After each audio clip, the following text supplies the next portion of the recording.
Čo je prirážka na zlate a striebre? Ak kupujete zlaté a strieborné mince alebo tehličky, nekupujete ich za cenu zlata na burze. K cene každej zlatej alebo striebornej tehličky a mince na svete sa pridáva jednorázová prirážka k cene zlata a striebra na burze. Prirážku teda platíte iba jedenkrát pri nákupe.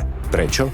Na burze sa obchoduje so zlatom a striebrom vo veľkých 12-kilových tehlách. Menšie tehličky sa musia z tých veľkých rozstaviť, vyraziť, dopraviť, poistiť, predať a spätne vykúpiť. Za to sa platí prirážka nad burzovú cenu zlata.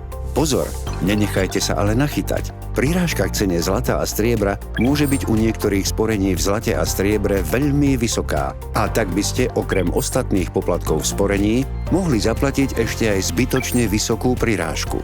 Jej výšku je mnohokrát náročné zistiť. Kvôli svojej výške ju často predajca skrýva. V spoločnosti Zlaté sporenie AS sa nehambíme a nebojíme prirážku uviesť priamo a neskrývame ju malými písmenami do zmluv.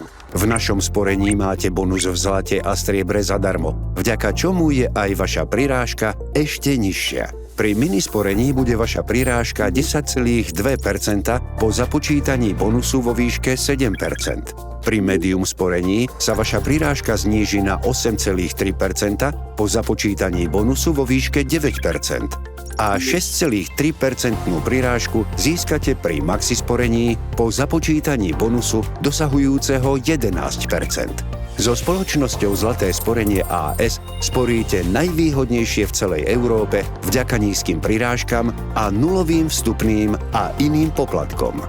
Zistite viac na www.zlatesporenie.sk.